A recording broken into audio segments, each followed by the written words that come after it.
ini berdandan sangat cantik, karena wanita kaya datang untuk meminta pemuda ini mengobatinya.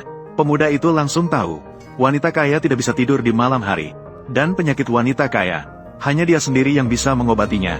Pemuda itu segera mengeluarkan jarum perak, dan menusukkannya ke arah wanita kaya. Wanita kaya segera merasakan, seluruh tubuh merasa nyaman, dan merasa 10 tahun lebih muda.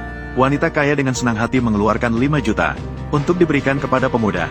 Namun pemuda itu berkata, dia tidak tertarik dengan uang, tidak mau menerima apapun yang dikatakan. Jika demikian, maka wanita kaya hanya bisa menawarkan diri untuk menikah. Biarkan pemuda itu menikah dengannya sebagai suami. Namun pemuda ini sudah besar, belum pernah pacaran, tidak ingin begitu saja memberikan diri kepada wanita kaya. Karena pemuda itu tidak mau menerima, maka wanita kaya akan memperkenalkan kepada pemuda kesempatan untuk menghasilkan banyak uang. Dengar-dengar Tuan Tang sudah pingsan selama beberapa hari. Keturunan Tang menawarkan hadiah 1 juta untuk mencari tabib, asalkan bisa membuat Tuan Tang sadar kembali. Hadiah 1 juta akan segera diberikan.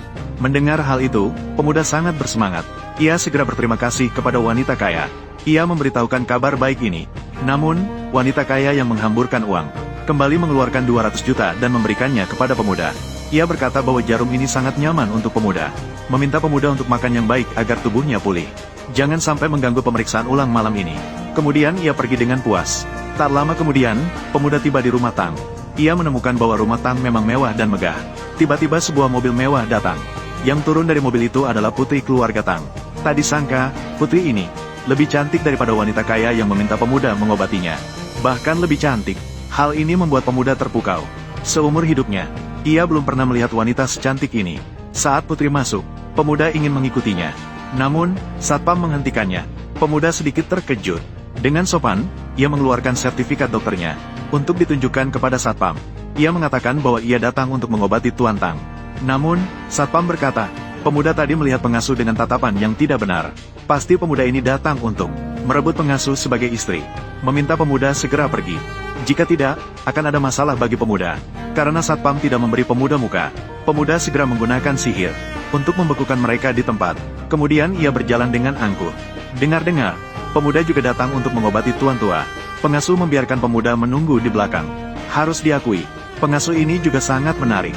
Pemuda sedikit bingung, kenapa begitu banyak tabib muncul berkelompok.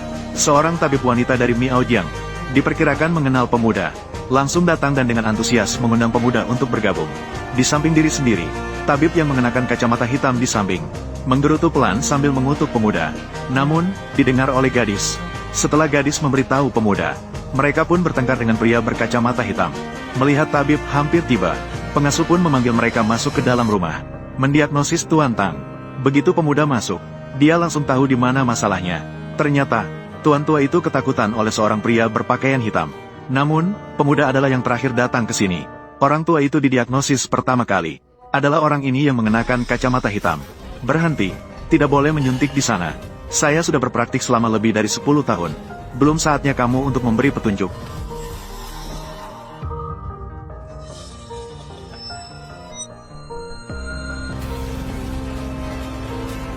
Apa yang telah kamu lakukan pada kakekku? Kepala pengurus Zhou, tangkap orang yang mencoba mencelakai dokter bodoh kakekku. Bawa dia ke sini. Seseorang datang.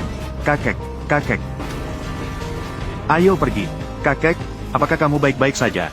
Kakek. Kakek, mengapa kakekku masih mengeluarkan darah? Saya tidak mencabut semua jarum. Bukan, kalian cepat pikirkan cara. Selamatkan kakek saya. Saya bisa meningkatkan hadiah.